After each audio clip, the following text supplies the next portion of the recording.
Welcome, everyone, to our Spring 2022 speaker series. I'm Gloria Condrup, the Executive Director of the Hoffmitz Milken Center for Typography. This series is presented by the HMCT in collaboration with ArtCenter's Graphic Design Department and highlights the work of creatives from the world of graphic design. Our speaker today is Eric Hu, a graduate of ArtCenter and a multidisciplinary creative director and typographer based in New York City. He is currently the co-creative director for Mold Magazine, a publication focused on the future and science of food. Previously, Eric was global design director at Nike Sportswear and the director of design at SSENSE, where he formed its inaugural design team. Eric, we are very excited to have you here today. Thank you for joining us. And everyone, please welcome Eric Hu. Thank you so much. It's really, I'm really touched that my alma mater, the school where I think some of my most transformational experiences occurred, has invited me back to speak. I know it's been 11 years since I graduated, but I think so much has changed in the field, and yet so many things remain the same. And rather than try to make this an inward-facing kind of retrospective of my work, which maybe isn't as interesting now in the age of social media and the internet, I'd like to try successfully or unsuccessfully to try to contextualize, I think, the larger kind of cultural and technological movements that were occurring while I was in school and while I was after school. And so, before I start, just a little bit about me. My name's Eric Hu. I'm depending on who asks, I'm either a creative director or a graphic designer. I think I use the term creative director when, frankly, I want to charge a higher fee for a commercial client. But I think by and large, I think my love for typography, messaging, communication, and image making, I think one could only describe that as graphic design. And so, secretly, and maybe not so secretly, I am and have always been a graphic designer. I think more or less brands, logotype and lettering have just been, have been my specialty. And I think over the years, I've opened up, I think, a reputation and a name for myself, working with a lot of clients in the cultural sector, in the fashion sector, in fine arts and in music. But I think also at the same time, in addition to loving typography, I'm also just really invested in the creation of images, like through illustration. And it's really when these things come together and in the kind of mediums and substrates that, I think a larger kind of pattern in my practice kind of emerges. And so I've done work for small clients. I've done work for huge clients. At one point, I as Alan mentioned, I started the design team at SSENSE, and I grew the team from 3 designers to 25. And then after that, I became global design director for Nike Sportswear, where I was helping lead and shape the creative direction of some of their lifestyle campaigns, as well as rebranding some of their most cherished institutions like Nike Lab. But I think, all in all, I got my start at ArtCenter. I was a local boy. I grew up in the area near Alhambra. And I think I was just really blessed with the built environment around me. I think Los Angeles had just so much to offer. I think from a very early age, growing up in a very multicultural community, I was exposed to just many different letterings and many different scripts. And that gave me I think early on, it's like words have always never been words. They've always felt more like images, more like texture, more like surfaces. And at the time, when I was 12 years old, I got into the act of making websites because I was on the computer all the time. And so, back then the web was really early, but a lot was changing with technology, and an emergent visual language was really forming. And that was what inspired me. And so I think really when I finally enrolled in school, I think a lot of these interests that brought me into the field of graphic design, I think they were really, I really think I had to put them aside for a while. I think really trying to learn the fundamentals in school, I think it was just really struggling. I at the time I was one of the younger students. This might sound weird now, but ArtCenter had a much older student body. At the time, there were only 2 other people that were 18 years old in the program, and everyone was older. And so, but I think that ended up being a real big blessing, because before my frontal lobe was fully developed, I was being exposed to this toolkit to really deconstruct and make sense of the visual world around me. But I think at the time, technology wasn't as like integrated in everybody's lives as nearly as much as it was now. And so Art Center had these three tracks. You could choose one: print, or motion, or interaction. And I found it really difficult to try to adjust at the time. I love the typographic tradition of print, and I really wanted to play with the medium. I was making, I think, 26-foot long posters, and Clyde Piercy's class, rest in peace. I was also taking internships at large motion design studios. It really felt, it gave me a lot of anxiety that I had to choose. And so I think, towards the middle of my time at Art Center, I lacked a certain kind of focus. I just really wanted to say yes to everything. But I think this olive branch to, I think, my practice and everything really emerged when there was this new class that was offered called Transmedia Design, and it was taught by Brad Bartlett. Um, and transmedia design was really interesting because you know, I think print up until now has just been, I think I think over the course of centuries, like, I think the only way to really deconstruct graphic design was like really through print. But typography has always responded to these increased changes in technologies. Like when the printing press was made, it really shaped the field of typography. And I think we might think of like ideas of grids as like a modernist recent invention, but I think when you look at, I think, the historical evidence, there's always been an attempt to have a grid, to have a structure, to try to rationalize decisions. Like even in the early days of printing and in the streets of Venice, like these printers were really trying to figure out like what was the formula? How do we give, I think, a rationality to design? And so I think it, knowing that as the bigger picture, knowing that typography is often a response to technology, response around it, it really kind of shaped me to think about like not really picking a lane or an angle to stick in, but to really think about, I think, design holistically.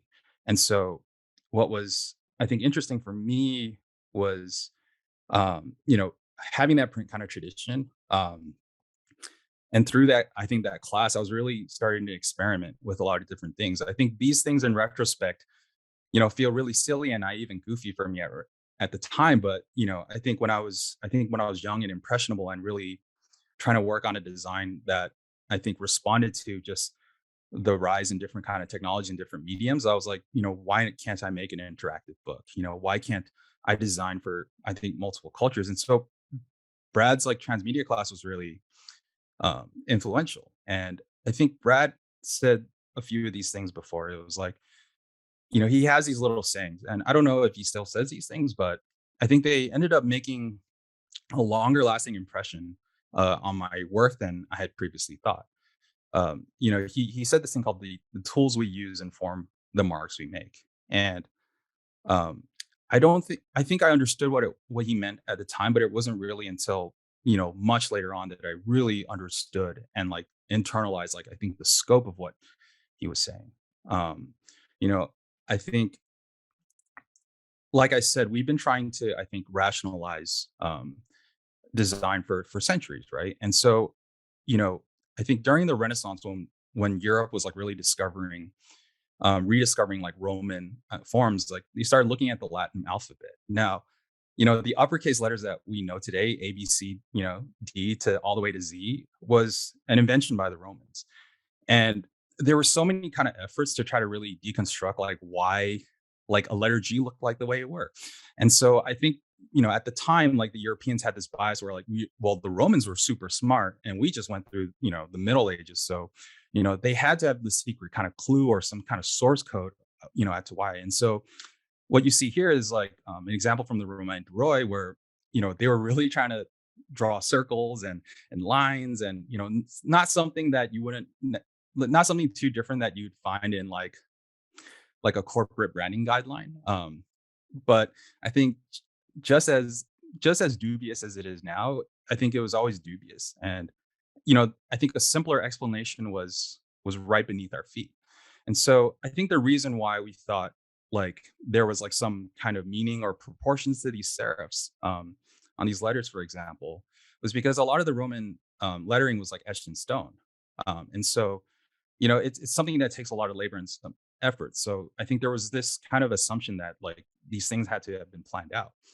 But what was amazing was that I think early in the 20th century, Father Caddick, who was a Jesuit priest, but also just this really gifted calligrapher, I think he finally kind of figured out where serifs came from, and it was simply just from the brush. At the time, there were some, I think, later excavations that we found where, um, you know, we realized that before the Romans like etched things in stone, they sketched on the stone with a brush, much like how we would do today. And it seems like kind of obvious, but the nature of their brush is what actually created the serifs. And just doing a demonstration here by Henry Ramirez, it'll be a lot easier to kind of see and kind of visualize, right? And so just the way you hold the brush and the way you kind of create these terminal angles, I think it becomes the explanation is a lot more simple.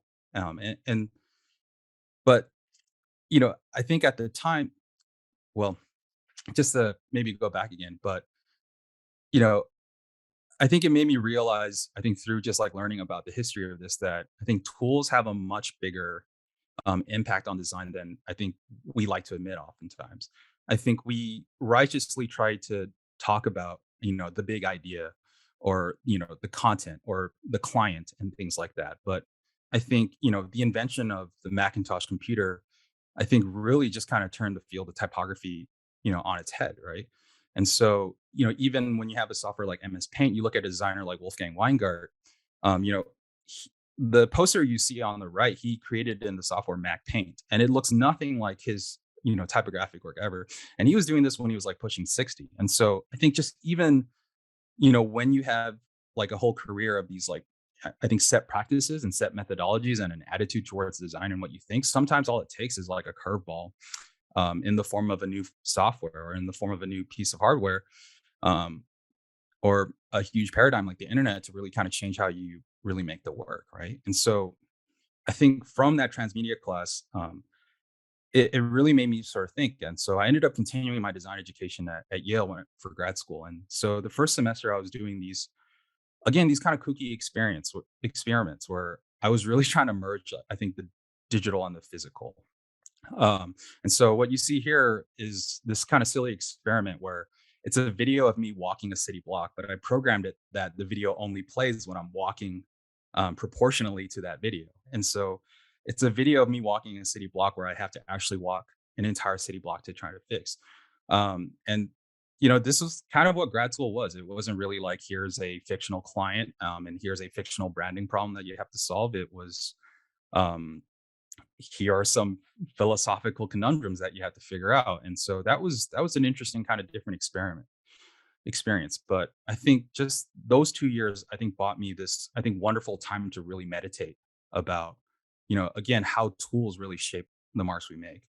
I think when you look at the letter A, and the skeleton on the left and the right, the basic structure is the same thing, but because of a different pen that you're using, one that you might have to hold at an acute angle, on the other one that whose mark gets thicker when you apply pressure to it, and mark gets thinner when you release some pressure. It really changes, I think, the surface and the edge of how you do it. And so I remember just having a hard time, I think, in Leah Hoffmitz, his typography class, where I really didn't understand, like, why are some parts of a letter thick and why are some parts of a letter really thin. And it really just comes down to, I think, the history. When we started really designing letters, we were using a flat edge pen and you had to hold it at an angle, right? And so when you move that pen, but you keep that consistent angle, naturally some things get thinner and some things don't. And I think over time, over centuries, we start to have this subconscious understanding. Like all human beings, we've seen these Latin letter forms for so long that I think when you go outside of that model, something immediately looks wrong, right? And so, you know, this is I think this is that Western kind of tradition. And it doesn't really even matter if you're trying to draw like a really calligraphic kind of serif or a fracture or a black letter. I think these rules like, kind of remain. And I think even when you look at something like graffiti, these principles of that like translated like angled like flat nib also makes sense. And so the difference between this piece of graffiti and this piece of black letter is mainly really context. mainly really the meaning and mainly really just culture, right? And so, just to ruminate on graffiti for a second, when the spray paint was invented in 1949, it really kind of shook, I think, the lettering tradition of like the Latino neighborhoods in Los Angeles. I think a lot of the graffiti, I think a lot of the lettering in these multicultural neighborhoods in Los Angeles were based off of a blackhead tradition, and there's a lot of reasons. Black letter tradition. Sorry, there's a lot of reasons for this being the case, but it's a bit out of the scope of this discussion, but it has a lot to do with European colonialism, the Catholic Church, etc. But these letter forms were notoriously hard to paint with a spray paint, and so the image on the left is was done with the brush. But once the spray can was invented, it created a situation where you could paint something really fast, but these letter forms were really slow to paint. And so the letter forms had to evolve. And, when you see as like graffiti lettering today really just has this direct lineage to black letter, to Old English. But the idea is that they needed, to really try to draw these letter forms in one single stroke, one single continuous stroke. And over time, the forms themselves started to evolve. And so, especially when you look at, I think, a bunch of different letter forms together, um, really start to see some commonality and this lineage and this history behind it. But a lot of it's kind of lost. And so, thinking about like drawing on the computer, I think one thing was also really interesting is that I think we could talk about tools, but there's also, I think, a substrate. And when I say substrate, I mean, books. I mean like the screen. I mean like the surface or the medium in which you create a design. And this was, there's a kind of back and forth kind of relationship that happens, right? And so I think in grad school I started thinking a lot about substrate awareness. How aware are you that you're looking at a piece of print or that you're looking at a digital thing? Now, if you look at, let's say, an editorial spread, right, full bleed, CMYK kind of printed, you're not really thinking about like the printing techniques this image is used. This image is truly immersive. You're really kind of just focused on the subject matter of the story, right? So whether or not you see this in a magazine spread or a billboard, it doesn't necessarily, you don't have that substrate awareness, right? But I think when you look at a risograph zine, for example, with its limited use of colors, with its reliance on the surface of a paper, you're more aware that you're looking at a printed piece. And I think in the age of such misinformation, fake news, storytelling, propaganda, etc., I think a lot of times, the way we consume content feels really immersive, and we forget that we're looking at a piece of print, or we forget that we're looking at a TikTok video, and we kind of take these things in as fact, and there's consequences to that, right? And so I really wanted to create a practice where, the design I made, I wanted people to be aware that they were looking at a piece of design and they weren't looking at necessarily a piece of truth or a piece of content. And so I think really in thinking about the tools and the substrate and, the computer drawing, I think somewhere down the line, I got really obsessed with drawing on my mouse in grad school.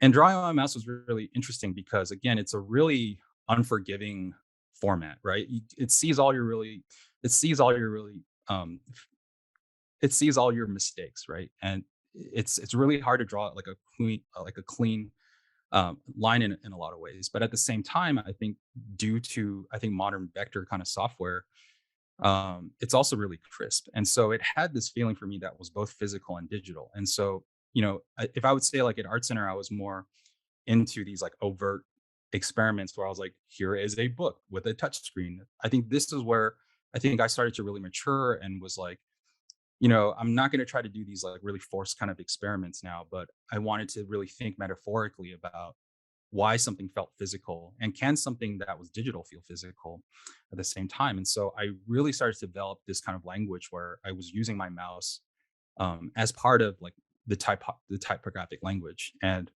it got to the point where, in thinking about the Brad's quote, the tools we use influence the marks that we make.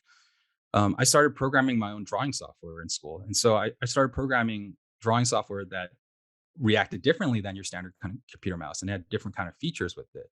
And I think that's when I think my work took a really kind of bizarre kind of turn, and I was like really developing my visual language in a lot of cases. And so, I did this book that was based on this 1,000 character long Chinese poem, and I just kind of every 16 characters I would write a new drawing program, and it would try to change. I think how the mark looked, and I think what was interesting was that this is not. I wouldn't really call this like design by code because ultimately I was still drawing with my hand, and so I was really attracted to these ideas of like using code to automate um, expression in some ways, but really maintaining that physical kind of autonomy where it's like, no, I'm the one in charge, not a piece of software.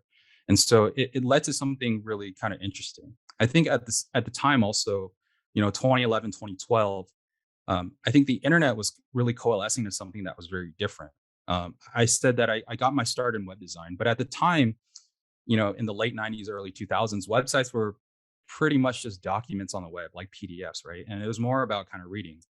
And I think a couple of different apps kind of came along that really changed that paradigm where now users were not only reading content, they were also writing content.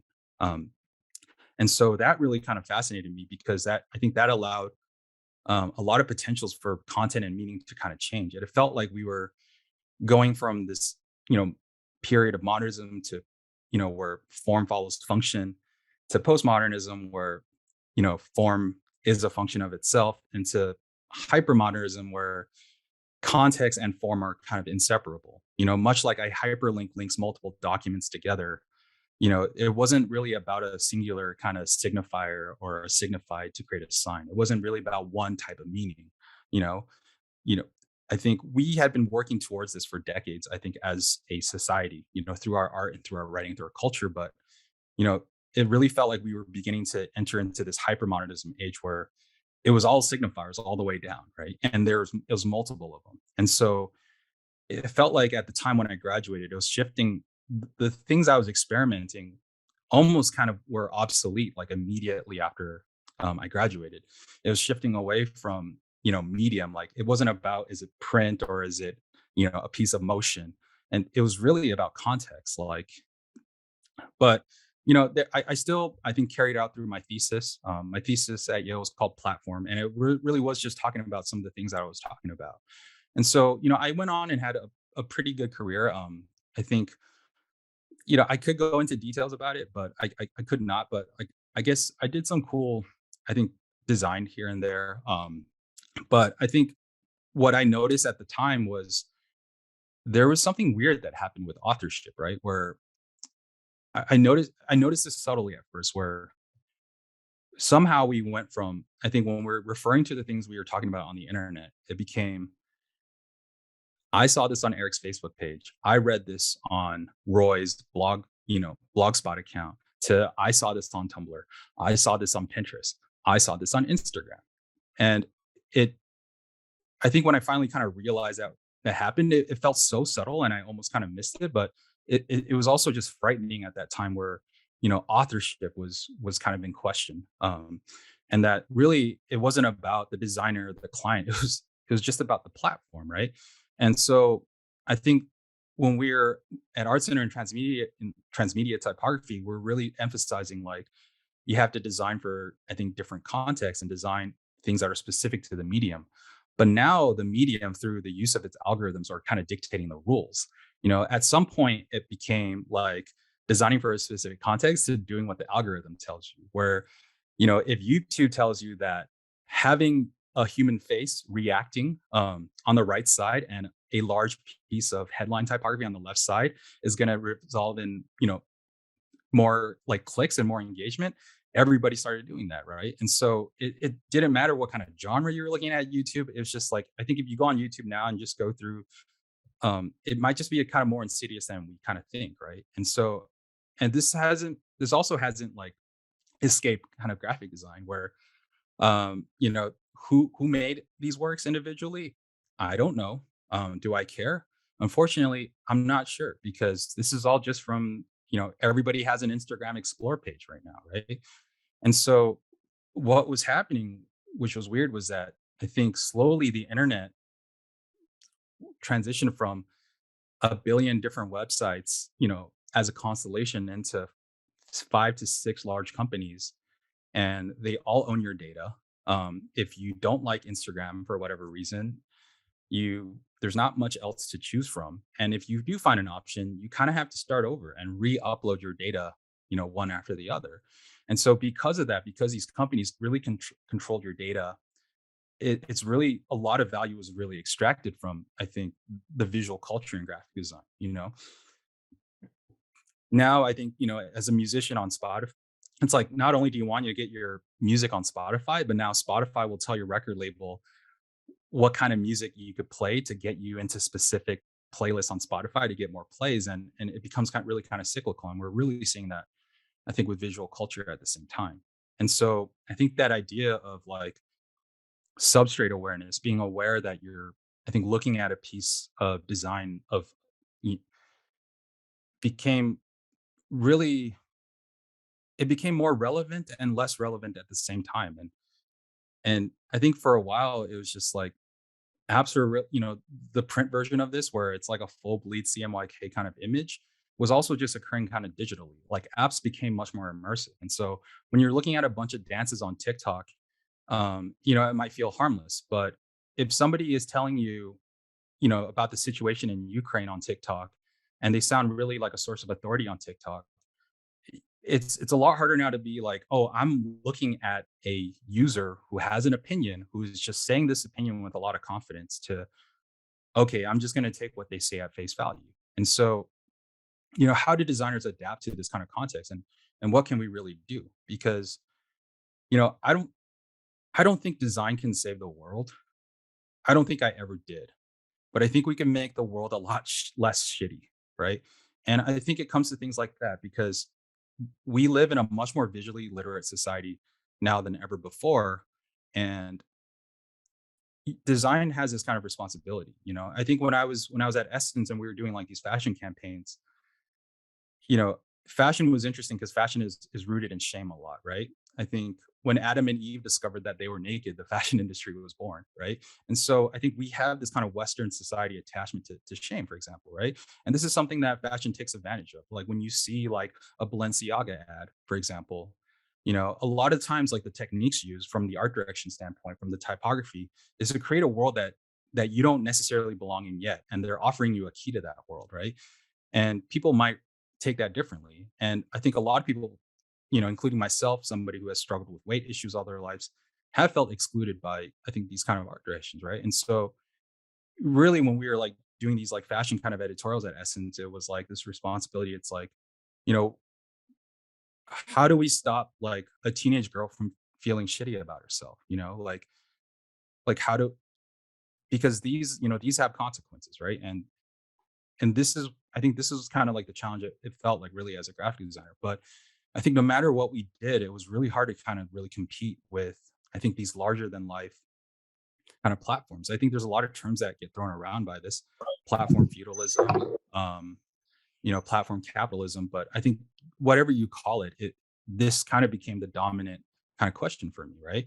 And it's not like I actively fought against it. I like, again, I really, it was really interesting where, designing mold, like the first 2 issues were really image heavy because, we wanted to raise money on Kickstarter. And so I knew that like people were going to see these on these little tiny image thumbnails that were, 1 by 1 inch tall and 2 inches wide at first. And so it was really about making like, headlines and really making spreads that felt really like images. And this is where, again, you don't really understand that this is like a printed piece, right? And you don't really understand like really the context when you see this image. Like when somebody comes across this image on Pinterest or Instagram, I think a lot of that stuff is really evaporated, right? And so it's not something that like I feel like I'm immune to. It's something that I try to respond to, right? And so, but over time, I think it just felt kind of like an inevitability that things were going to go the way they were. And so, I think later on, I started shifting my focus from thinking about, I think graphic language and graphic marks into just branding and storytelling. And so, after Essence, I became global design director at Nike. And, I really got to get this chance to like redesign, I think, Nike Lab. And for those who don't know, Nike Lab is, I think, one of Nike's most favored kind of institutions. Nike Lab is Nike's platform to collaborate with other brands. So, Nike can collaborate with a luxury fashion label like Off-White or Comme des Garçons. And I think the problem that they were dealing with is that this logo, felt like it was too much of like kind of Nike's world. And it had kind of three parts, right? And so this was an interesting challenge, which was like, how do you brand a Nike thing and make it look the least Nike as possible, but still um, make it look like Nike or recognizable? And so I think for me, I always try to look at, I think, the original source material. I never try to do like full kind of rebrands, like where it's like 180 degrees. I don't think there's ever really a use case for it. I like to refine brands and have this like kind of logical evolution to things where, you know, it's I think we live in, again, such a visually literate society, and I think the past 10 years everybody's been so like familiar now with like the backlash from when a large company rebrands. And I think, brands build audiences and these audiences become loyal. And, when you do an et voila kind of process where overnight something changes, I think your audience is going to be, I think, really upset and really not feel kind of used. And so I was really kind of inspired by, I think, the culture of software design where it's just small kind of iterative changes over time. And I think I could really have done that. I couldn't really do that running an agency myself. And that was something I realized very quickly. And that's why, partly why I kind of moved in house. Um, and so, I think, again, looking at the Nike Lab logo, there were kind of three constituent parts. It was, a rotated swoosh at 90 degrees, these 8 ticks, right?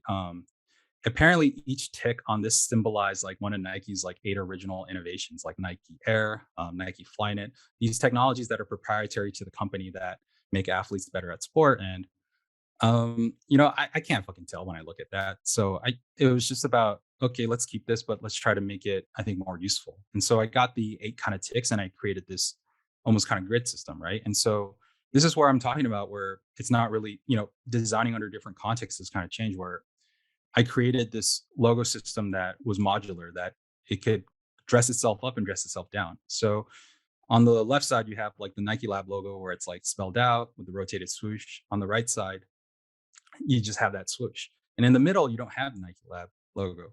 And these are, to me, the same kind of logo that, but it's really how you use it and the context that it really kind of comes alive. And so, I think some of my slides have been jumbling around. Sorry about that. But I think, when you put it on product, you don't, I think the 8 ticks were really recognizable enough that you didn't have to write Nike Lab. And so you could do some really interesting things. But I think when it really came alive was, what is the purpose of Nike Lab? And the purpose of Nike Lab is to collaborate with other brands. And so when you take out the word Nike Lab and you could substitute it now with another brand's kind of logo, it really kind of created this like connection visually where it's like, this is a collaboration.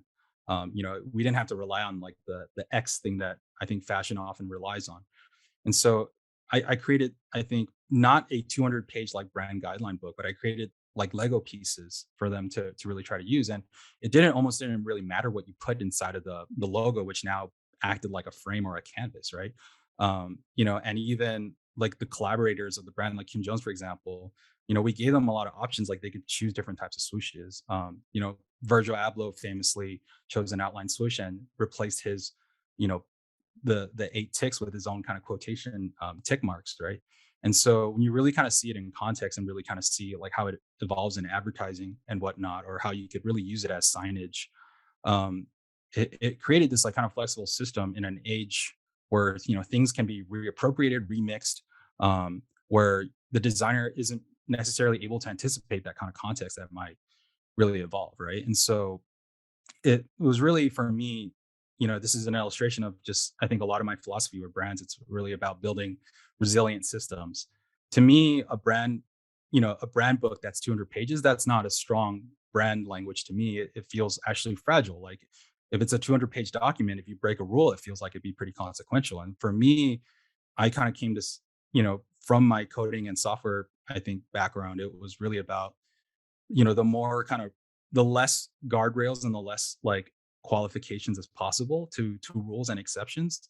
I think the more resilient things were. And so it's really just about like, here's a few kind of simple things you could work with, but really take ownership of it and really evolve it on your own. So, and Nike was a big kind of global company with lots of different geographies and different offices. So people would change typefaces all the time, or they wouldn't really follow it. Like, I think the famous thing at Nike is that we don't actually have like an official logo file of the swoosh. Like, it's such a big organization that I think keeping these like sources of truth was kind of like difficult, right? And so it was really just anticipating that kind of context. And so, I think that was like a really interesting kind of experiment and an illustration of it. But I think, around that time, I left Nike to start my own practice again. I started it because I think I had gone up the corporate ladder like pretty fast and faster than I anticipated, but I was still just the same kind of hungry, restless kind of individual where it felt really painful to not actually be designing things on my own. And so I think with Nike Lab, I was just like, I want to do the typography myself. And while it was okay for me to do that, I couldn't do that for every single kind of project. And it's not that I'm like selfish about or like a perfectionist. I'm definitely not a perfectionist, but I think I just felt like I was too young in my career to really give up working with my hands. And so, I left Nike to start my own practice to work at a smaller scale with smaller kind of clients. But I think some interesting things were happening also now. And this is around 2019, 2020, like as a pandemic hit, where I think suddenly another olive branch kind of came where um, the internet was really shaping to be something different. Where Web 1 was, I think, the early days of the web, we were looking at documents online to what I was talking about with Web 2. Um, we're living right now in an age where the internet's going through this large sea change once again, where our mental models of how the internet works is very kind of different. Where instead of five companies having and you creating your accounts in separate companies, you know data was now decentralized, meaning like instead of like I think to illustrate, like Google has your Google data on Google servers. But now I think with Web3, we're looking at the possibility of an intranet where your data is tied to your account and you have one username for everything that you interact with. But that data is yours. And so in the future, if you don't like the Instagram of the future, you can leave and go to another competitor, but all your posts are automatically there. And this was something that was, I think, really powerful and had some, you know, it made me really fascinated with technology. I think I had my reservations about it. I think those reservations are outside the scope of this conversation. I think, environmental, technological, et cetera. But, I saw the Lego pieces there that felt like an antidote to, I think, this worrying trend that I was witnessing. And so, um, with the Web 2 kind of mental model, it was about, you know, the apps slash platforms come in and then we sign up and have accounts on them and then we build content on top of it. But with the Web 3 mental model was that we create content and then apps were built on top of it to take our content. And so, forgive me if this is hard to understand. It's still very early, but I think, for example, like, you know, I think with Web 3, when you're like, even like when you're creating an NFT now, there's a lot of apps and a lot of video games where it's like if you sign in, it recognizes the NFTs that you own, and now you could use them as like accessories for a video game. So if you have like an NFT art, you could use it as a tattoo on a character.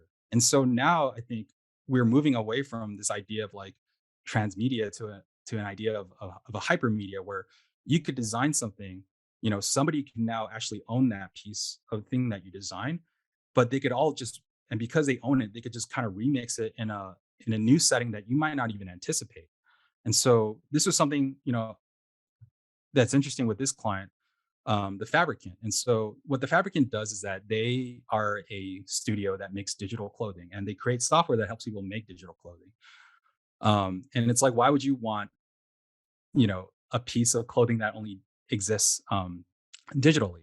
I think with the old model of the web, it's like when, the items in a video game can only be used in that video game. I think it seems kind of silly, right? Like, why create these things of value and who would pay for this in a closed ecosystem?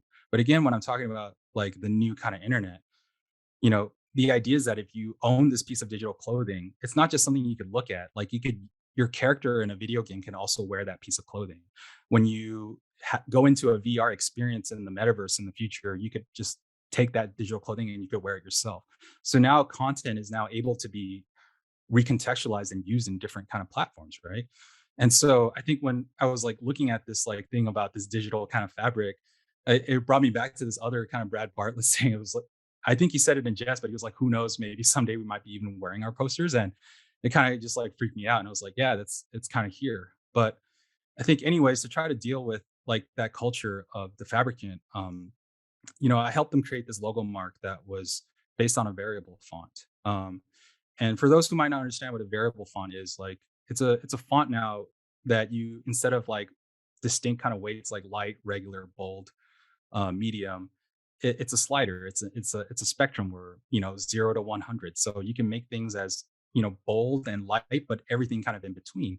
And so instead of giving them a vector file, I gave them this font file that they could actually use to change their logo and have these different contexts to prepare for that. So the logo, the width of the logo could expand to the width of the you know piece of work, but it could also react to content in different ways too. And so what's really interesting is that the fabricant's building this ecosystem where people can create digital clothing for themselves and use it and sell it.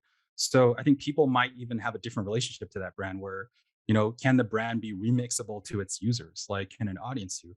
And again, this was still there was still kind of like storytelling and like concepts behind the mark itself where, it's taking the idea of digital circuitry or like, pleated fabric and synthesizing it together.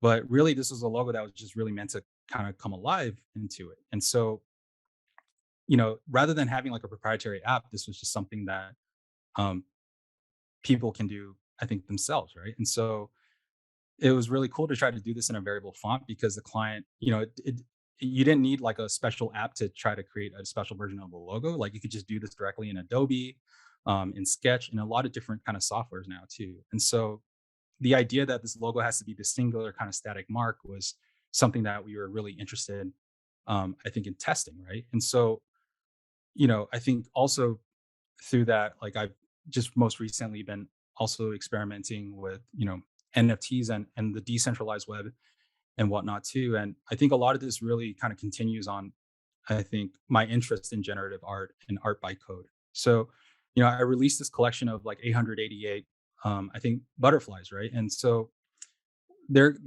not constructed to me by hand. These were all constructed with code where, I had different sets of backgrounds, I think different sets of patterns, colors that I created, outlines. And,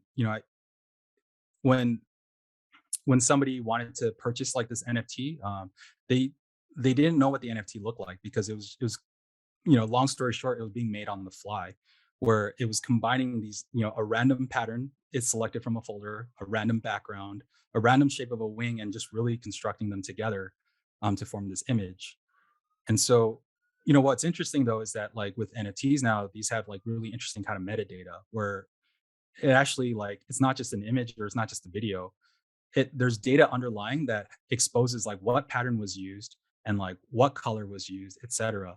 And so somebody in the future can write an app without my permission and say like anybody that has a monarch in their wallet or is an owner of one of these NFTs can have special, I think, privileges within that app, where they could have a special kind of visual, and and it could read like it could understand like, oh, what wing shape did it have, what kind of color, what kind of pattern it is, and really change the behavior on that.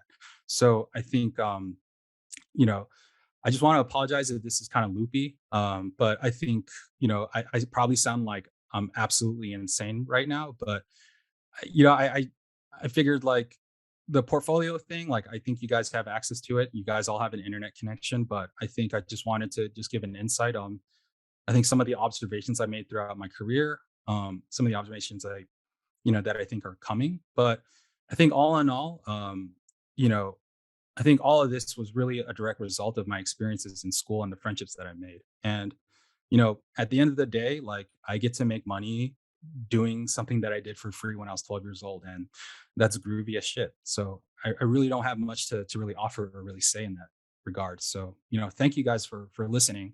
I'm really excited for the future. I'm really grateful for my past and happy to see if we have any time for some questions. Oh, that was amazing, Eric. Never really understood the appreciation of transmedia and variable fonts until the way you put it. I think that was really quite something else. Okay, now we'll open the floor up to any questions. But first, I'll read one from Gloria. She asked me to ask you earlier. How do you keep up with all the technological changes?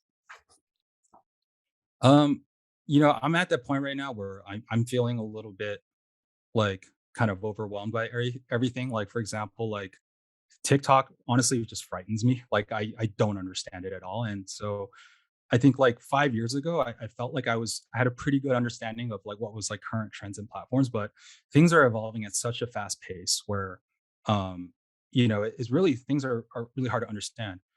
But I think at the same time, what I would hope with, through my body of work and through my practice is that, these things are important and these things shape things visually. But at the same time, the things that you learn at Art Center, how to communicate a concept, what is good typography, what is communication, what is a beautiful letter form. I don't think these things are invalidated by new technology. I think these are only kind of augmented, and so I think for me, what's actually kind of just sustained me, just I think throughout my time is like, you know, like I've done a lot of interesting tech things and stuff, maybe some more so than others, but all in all, like to me, it's like my bread and butter is still just really like typography, image making, form, and substrate. And so I think I realized this early on, and it's ultimately why I took more print classes at Art Center because I figured by the time I graduate, there'd be some new kind of app, there'd be new tools, and there'd be new technology. And so I didn't want to really spend my time at Art Center learning how to use an app. I felt like I could,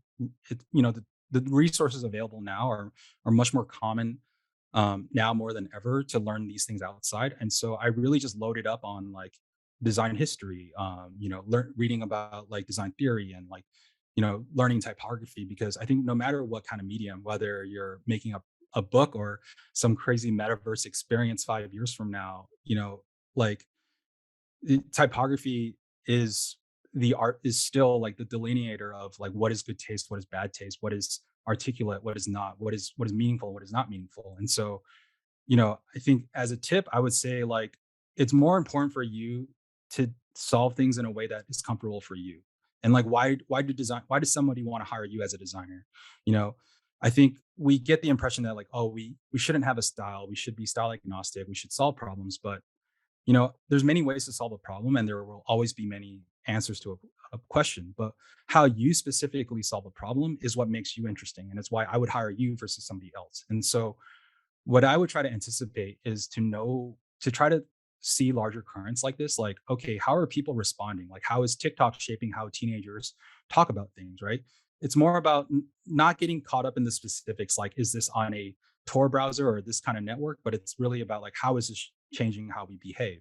And keeping track of what is changing and what stays the same, I think is just really, about seeing the forest for the trees, like really zooming out and taking that. So I definitely don't think people should freak out and say like I got to chase the biggest technology, because again, that's how we end up in that YouTube dystopia where all those YouTube thumbnails like look the same, right? It's because a bunch of people have been made to believe that if they don't keep up with the technology, that they will be obsolete, right? And this is what you get.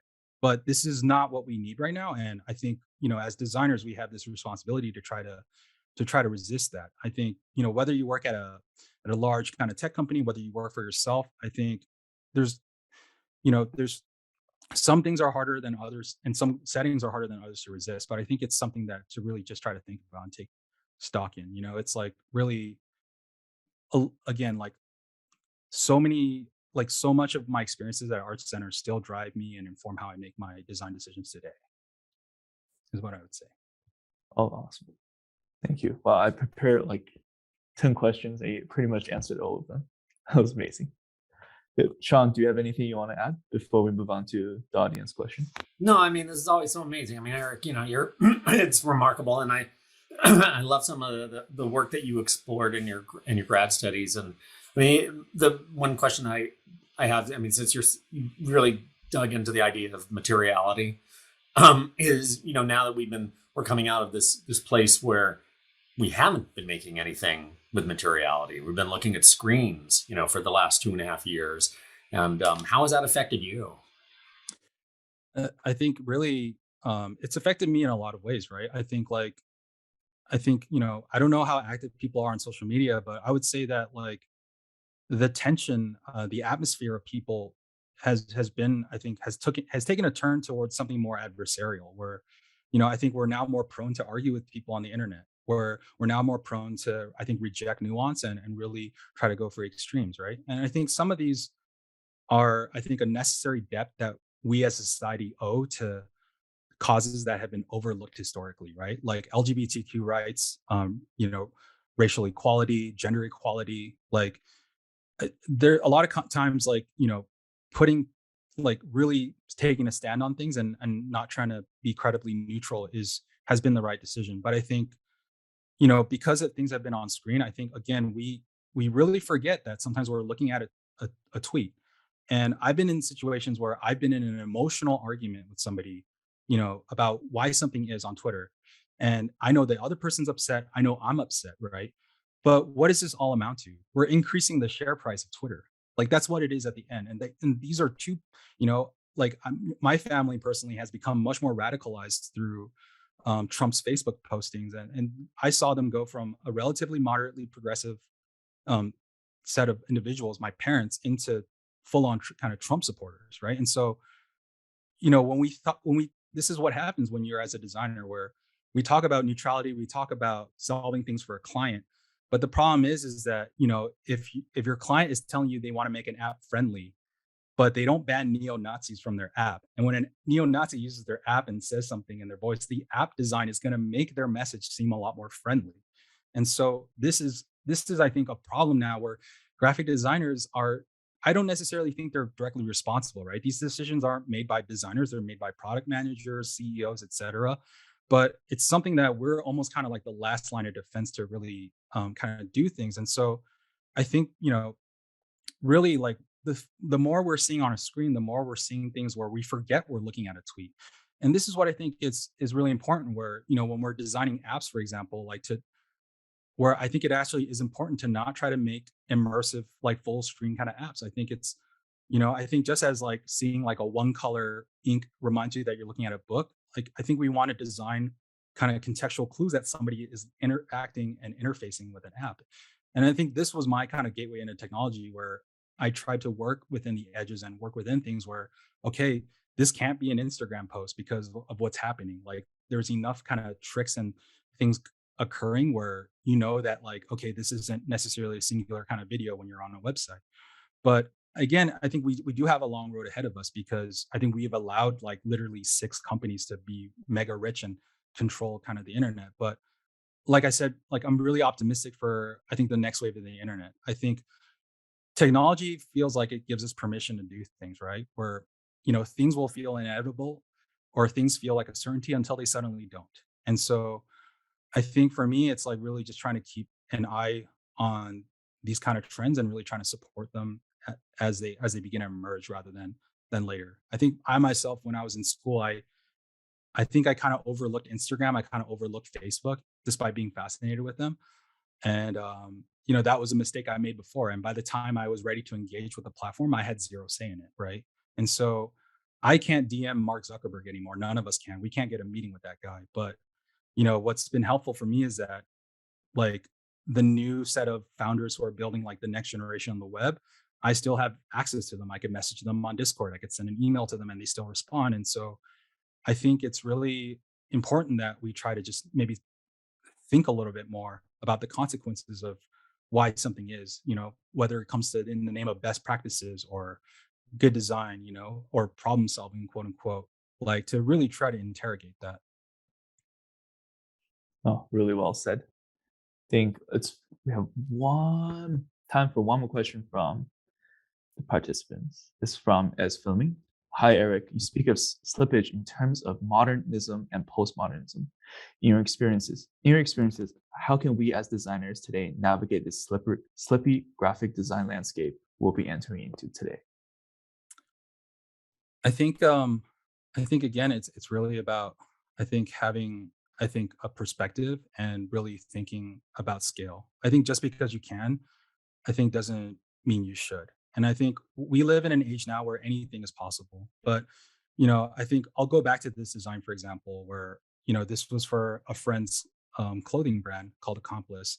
It was, it's two lovers, partners, boyfriend and girlfriend. They're not married yet, but, they created a clothing line that was an expression of, I think, their union and their partnership that was unisex. And so I think the logo to me was just, I ultimately made something really subtle where I spelled out the word accomplice in a serif font, but the two C's next to each other are in a sans serif. And I made it as subtle as possible where you could almost kind of miss it. But I think for me, this is where it comes down to, like, I'm still a big proponent of like Bob Gill and, Fletcher Forbes Gill, where it's like really like storytelling, ideas, these things really, I think, punctuate time and space a lot of times. Like, it doesn't matter. Is this a piece of postmodernist design or is this a piece of modern design? Like, to me, it's just really, I think, the mark. And this isn't, again, like a push towards like ignoring, I think, the context of things around it. But I think this is me just a reminder where it's like, sometimes it's really not that deep.